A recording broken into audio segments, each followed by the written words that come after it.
नमस्कार दोस्तों। आज हम बात करेंगे चाइना और ताइवान का जो कॉन्फ्लिक्ट चल रहा है, जो झगड़े चल रहे हैं, वो शुरू क्यों हुआ है, इसके पीछे का कारण क्या है। तो बेसिकली इस टॉपिक के दो पहलू हैं कि चाइना क्यों ताइवान पे हमला कर रहा है और अमेरिका अमेरिका को इस पर क्या इंटरेस्ट है। तो पहले आते हैं कि ये शुरू कैसे हुआ, चाइना क्यों ताइवान पे हमला कर रहा है। तो बात शुरू होती है दूसरे विश्व युद्ध के समय से। दूसरे विश्व युद्ध के समय तक चाइना जो था वो लगभग आधा चाइना जापान के कंट्रोल में था, क्योंकि उस समय ऐसा था ना कि चाइना बहुत कमज़ोर देश था। उसे एशिया का मरीज कहा जाता था। बहुत सारे देश अपने अपनी कॉलोनी बना के रखे थे चाइना में, और सबसे बड़ा कॉलोनी बना के रखा था वो जापान ने बना के रखा था। तो ताइवान भी चाइना का ही पार्ट था, तो ताइवान पर भी जापान का ही कब्जा था। उसके बाद जब 1945 में यूएस वालों ने हिरोशिमा और नागासाकी पे बम गिराए, परमाणु बम, तो जापान को रिट्रीट करना पड़ा, चाइना को छोड़ के जाना पड़ा। तो जब वो चाइना को छोड़ रहे थे उस समय ताइवान और चाइना दोनों को छोड़ा, चाइना मेनलैंड और ताइवान को। तो जब वो चाइना छोड़ रहे थे जापान वाले, उस समय चाइना में दो पार्टियां जो थी वो प्रमुख थी, उभर रही। एक तो उभर चुकी थी, एक उभर रही थी। पहली थी कुओमिंतांग पार्टी, जो सत्ता में थी। वो सरकार मजबूत नहीं थी, कठपुतली टाइप की सरकार थी, पर वो थी। और दूसरी थी कम्युनिस्ट पार्टी, माओ की, माओ सेतुंग की। और जो कुओमिंतांग पार्टी थे उसे स्थापित किया था, बनाया था sun यat-sen ने, डॉक्टर sun यat-sen ने। लेकिन उस समय 1945 में उसके जो हेड थे वो थे चिंग काई शेक। तो 1945 में जब चाइना से जापान गई छोड़ के, तो उस समय दोनों पार्टियों ने रश किया कि अपना अपना प्रभुत्व स्थापित करना है। तो कुओमिंतांग पार्टी ज़्यादा मजबूत थी, उसने सरकार बनाई वहाँ। सरकार तो पहले से थी ही, उसके बाद से जो छोड़ के गए पूरे में उन्होंने ही अपना सरकार बनाया। 1945 से 49 तक उनकी सरकार चली। फिर 45 से 49 के बीच में कम्युनिस्ट वालों ने अपने आप को मजबूत किया, लोगों से अपने आप को जोड़ा। अब 49 में कुओमिंतांग पार्टी को और चिंग काई शेक को वहाँ से भगा दिया। तो चिंग काई शेक वहाँ से भाग के गए, और ताइवान जो था चाइना का ही पार्ट था, वहाँ चले गए और वहाँ अपना सरकार बनाया, गठन किया। तो अब इन दोनों पार्टियों में अंतर ये था कि कम्युनिस्ट तो कम्युनिस्ट टाइप के होते हैं, आप जानते हैं कम्युनिस्ट के बारे में। और जो चिंग काई शेक की पार्टी थी, कुओमिंतांग पार्टी, वो डेमोक्रेटिक टाइप की थी। धीरे धीरे और ज़्यादा डेमोक्रेटिक होते गए समय के साथ। तो ताइवान पे उस समय वो उन्होंने अपना बनाया, कुओमिंतांग पार्टी वालों ने सरकार, और वो थोड़े डेमोक्रेटिक टाइप के थे। तो चाइना वाला चाह रहा था कि पूरे देश, पूरे दुनिया का कम्युनिस्ट का जो लीडर है वो हम बने, रशिया को भी वो नहीं मान रहा था।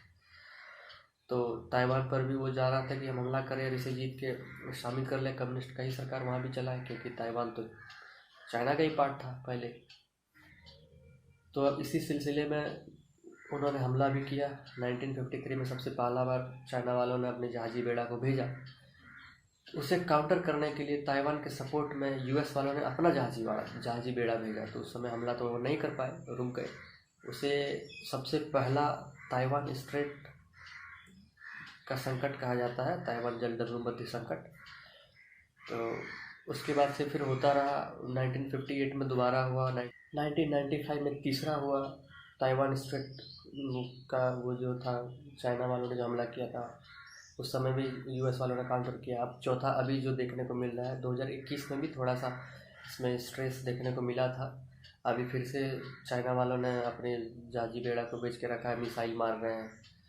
और यूएस वाले फिर से आए थे, नैन्सी पेलोसी, वो जो आप जानते हैं हाउस ऑफ रिप्रेजेंटेटिव की स्पीकर है, मतलब कि हमारे यहाँ जो लोकसभा के स्पीकर होंगे उसी के समकक्ष वो हैं।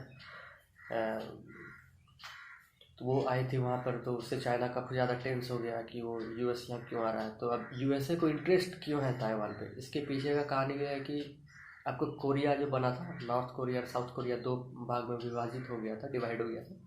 वहाँ से चाइना और अमेरिका का कॉन्फ्लिक्ट शुरू होता है। उसके पहले क्या था ना कि अमेरिका चाइना को सपोर्ट कर रहा था, क्योंकि चाइना को अपने मार्केट के तौर पर देखता था, वो अपने अपने इकोनॉमी की। चाइना को वो लिबरलाइजेशन में काफ़ी मदद किए थे अमेरिका वालों ने।